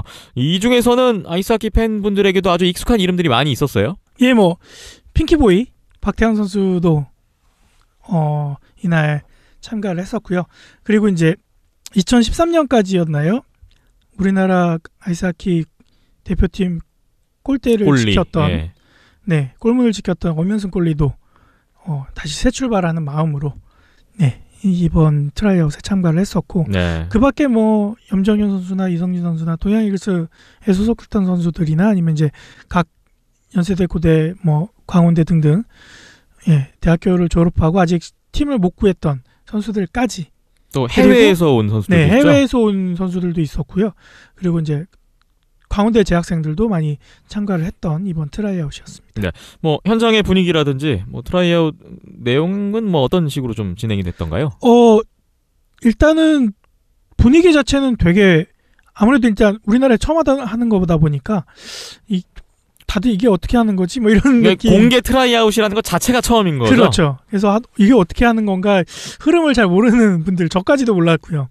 근데 이제 막상 가보니까 일단은 팀을 짜야 되잖아요. 이제 두 경기를 치르면서 이제 거기에서 좋은 옥석을 거려내겠다라는 생각이었는데 팀을 뭐 마음대로 짜진 않았고 일단은 제비뽑기로 포지션별로 제비뽑기를 통해서 라인을 추려내고 이제 청팀, 백팀 뭐 이런 식으로 가려서 첫날은 게임을 치렀고요. 예. 첫날 이제 그렇게 식으로 게임을 치르다 보니까 한쪽으로 되게 쏠리고 한쪽으로 되게 일방적인 그런 모습들이 좀 나오더라고요. 그래서 그런 부분 그리고 전반적으로 손발이 안 맞고 게임이 재미가 없는. 아무래도 뭐 다들 처음 그렇죠. 조를 이뤄서 다 뒤섞여 경기를 있다 보니까, 펼치니까. 예.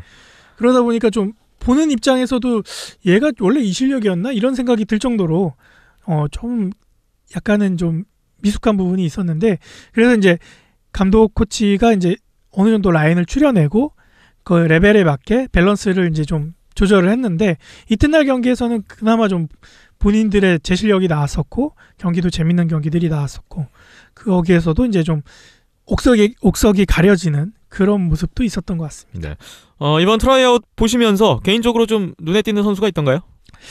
일단은 좀 특이한 점이 골리가 6명이나 지원을 했었거든요. 예. 32명 중에 6명이면 정말 어마어마한 숫자인데 그 중에서도 이제 엄현승, 박계훈, 아. 네, 신구에 좀 어떻게 보면은 대표할 수 있는 그런 선수들인데 첫날 같은 경우에는 이렇다 할 모습이 그닥 눈에는 안 띄었는데 두 선수 다 공백이 있었고요. 예. 하지만 이튿날 이 선수를 일부러 매치업을 시켜놨었거든요. 근데 와 엄청난 경기들이 나오더라고요. 그래서 예. 이 선수들이 당장 내놔도 손색이 없겠구나 라는 생각이 들 정도로 그리고 와 과연 이 두 선수 중에 어느 선수가 뽑힐까 정말 어느 한 선수가 아까워지는 마음 같아서는 두 선수 다 뽑고 싶은데 네 팀의 결정을 일단 기다려야 되는 그런 생각이 좀 들었었고 그 밖에 이튿날째 경기 같은 경우에 이성준 선수가 해트트릭을 기록했었거든요. 예. 그래서 그런 부분들 눈에 띄었고 뭐 염정현 선수도 여전히 그리고 박태환 선수도 여전히 좋은 모습을 보여줬었고 전반적으로 이제 좀 아시아리그 경험이 있던 선수들이 좀 많이 눈에 띄는 모습을 보여줬고 역시나 경기력 네. 쪽에서는요. 그리고 이제 연세대학교, 고려대학교 출신 선수들의 모습이 아직까지는 녹슬지 않는 모습을 보여줘서 글쎄요, 뭐 잘만 되면은 이 선수들이 좋은 기회를 잡고 아시아리그 무대까지 밟아볼 수 있지 않을까 그런 생각도 좀 가져보게 됐습니다. 네. 자, 그렇게 각자의 입장에서 도전을 하고 있는 선수들 중에 엄현승 선수를 만나서 또 인터뷰를 했다고요? 네, 엄현 선수가 굉장히 오랜만에 네 공식적인 무대의 모습을 드러내가지고 반가운 마음에 네, 인터뷰를 요청을 했었고요. 네, 많은 그동안 공백 기간 그리고 이제 군 복무도 마쳤었고 그런 기간 동안에 많은 생각들이 있었던 모양이더라고요. 네, 한번 들어보시면 될 것 같습니다. 네, 엄현승 선수의 인터뷰 듣겠습니다. 일단 마지막 기회라고 생각을 하고 도전을 했고요. 뭐 기회가 되면 예전보다 더 열심히 더 잘할 수 있을 것 같다는 생각이 들어서 마지막이라고 생각하고 도전했습니다. 아무래도 제가 선수 경력이 거의 한 20년 가까이 되다 보니까 조금 눈에 다르게 보이는 것들이 있더라고요. 이제 그런 것들 하고 이제 제 태도에서 좀 많은 변화가 있는 것 같아요. 그러니까 예전에 운동하던 자세랑 지금 잠깐 운동할 때 제 자세랑은 분명히 차이가 많은 것 같고 이제 그 마음가짐에서부터 이제 조금 더 저한테 도움이 되지 않을까 그런 생각을 하고 있어요. 이제는 재밌어요. 그리고 뭐 게임 뛰는 거야 뭐 언제나 재밌죠. 뭐. 기억해 주셔서 정말 감사드리고요. 제가 기회가 된다면 정말 이제 얼음판에서 다시 열심히 하는 모습으로 이제 좋은 경기 보여드리는 걸로 보답하도록 하겠습니다. 고맙습니다. 좀 많은 팬분들도 반가워하셨을 것 같아요. 엄현승 선수. 네, 제가 제일 반갑습니다. 네, 한참 이제 제가 아이스하키에 이제 발을 들이고 네. 경기들을 챙겨볼 때 한참 활약했던 선수였기 때문에. 네, 어쨌든 뭐 잠시 떠나 있다가 지금 복귀를 타진하고 있는 새로운 도전을 하고 있는 엄현승 선수인데. 네, 올해 나이가 벌써 우리나라 나이로 33이거든요. 네. 정말 쉽지 않은 도전인데 멋있었습니다. 네. 자, 뭐 이번 그 트라이아웃 결과가 어찌 나올지는 좀 봐야 될 것 같은데요. 뭐 결과에 상관없이 이번 그 도전 자체만으로도 저희는 일단 박수를 보내드리고 싶네요. 네. 자, 그리고 또 한 분을 또 인터뷰를 해왔다고 제가 들었는데 바로 대명 그룹 아이스하키단의 송치영 감독입니다. 네. 그 누구보다도 이번 트라이아웃 진짜 집중해서 보고 있을 분이죠. 네, 뭐 어떻게 보면 이제 대명 아이스하키단으로서는 이제 공식적인 일정의 첫 단추인데 뭐 그런 의미도 있고 그리고 이제 또 새로 팀을 꾸려 나가는 상황에 이제 가장 막내 이제 신입 초짜 감독 이렇게 수식어가 달리고 있는데 어떤 생각들을 갖고 있는지 송치영 감독님을 만나봤습니다. 네, 송치영 감독의 인터뷰 듣고 오시죠. 어떻게 보면 이틀 동안 선수들을 솔직히 판단하는 것도 솔직히 좀 힘들었는데요. 그래도 어저께보다는 오늘 선수들이 좀 플레잉이나 이런 스타일이나 좀 맞는 선수들도 있고 반면에 새롭게 눈 도장 찍은 선수도 많이 있어가지고요. 뭐 이틀이었지만 그래도 좀 보람 있는 결과였던 것 같고요. 지금 우리가 생각했던 게 한 7명, 10명 사이였는데 이제 한라나 하이원이나 상무 어떻게 되는 그 결과에 따라서 더 많이 뽑을 것 같아서 한 15명 정도는 지금 생각하고 있고요. 네. 어떻게 보면 제가 이제 제일 최우수 감독이라고 이렇게 큰 부담감이 있는데요. 뭐 나이는 중요하지 않다고 하고요. 뭐 저랑 코칭 스텝들 열심히 해가지고 좀 대명이라는 팀을 농단을 해서 좀 저만의 스타일을 가져가지고 좀 사람들이나 팬들한테 좀 인상 깊은 팀이 하고 싶습니다. 네, 안녕하세요. 대명 아이스하키 팀에서 감독을 맡게 된 송치입니다. 대명이라는 아이스하키 팀은 어떻게 보면은 다른 프로팀과 틀리게 더 팬들을 위해서 재밌게 더 파이팅 넘치게 많이 준비할 거고요. 꼭 많이 오셔가지고 많이 응원해 주시면 감사합니다. 송치영 감독의 얘기였습니다. 글쎄요, 뭐 트라이아웃 지난 지가 꽤 며칠 흘렀기 때문에 어느 정도 이제 결정을 했을 것 같은데요. 네, 대부분 결정했을 것 같고, 요 시기가, 지금 이 시기가 이제 뭐 안양한라나 하이원 선수들의 기존 이제 대표팀으로 나간 선수들 말고 기존 선수들의 이제 그런 재계약 상황도 겹쳐 있다고 하더라고요. 그래서 일단은 뭐 한 8명에서 9명, 10명 이 정도 계획을 하고 계시는데, 이제 그런 선수들의 합류, 이제 만약에 안양한라나 하이원에서 재계약이 안 됐을 경우에는 대명에서도 또 접근해서 협상을 할 수도 있으니까, 예. 그런 상황까지 다 지나고 난 뒤에 여유가 있으면은 15명까지도 이번 트라이엇 멤버들 중에서 선발할 수 있다라고 말씀을 하셔서, 예, 좀 지켜보고, 공식 훈련이 5월 중순부터라고 하더라고요. 네. 그래서 5월 초까지는 어느 정도 국내 선수들은, 예, 정리가 되지 않을까, 그런 생각이 좀 들었습니다. 네. 모쪼록 보다 많은 선수들에게 좀 기회가 갔으면 좋겠어요. 네. 대명 아이스하키단의 앞으로의 또 행보를 주시해 보겠습니다. 자, 오늘 40일에 이제 마무리할 시간이 됐습니다. 저희 온더스포츠.tv, 온더스포츠 홈페이지, 페이스북, 유튜브, 팟빵, 아이튠즈, 네이버 스포츠 라디오, TV 캐스트까지 경기 영상을 비롯해서 자세한 정보 만나보실 수가 있습니다. 많은 관심과 성원 부탁드리겠습니다. 지금 이 끝날 때 나오는 음악이 궁금하다고 또 댓글이 하나 들어왔어요? 네, 답변했습니다. 달았습니까? 네, 재정용 음악이어서 따로 발표된 음악이 아니었고요. 지금 이 음악이에요. 네, 흐르고 있는 이 음악. 네, 그냥 여기서만 들으시면 될 것 같습니다. 거기서 따로 구할 수는 없어서. 네. 네. 자, 오늘 두 분, 이현섭 기자, 박김찬 PD 고생 많으셨고요. 한 주 잘 보내시고 다음 주에 뵙겠습니다. 저는 김태범이었습니다. 함께해 주신 여러분 고맙습니다.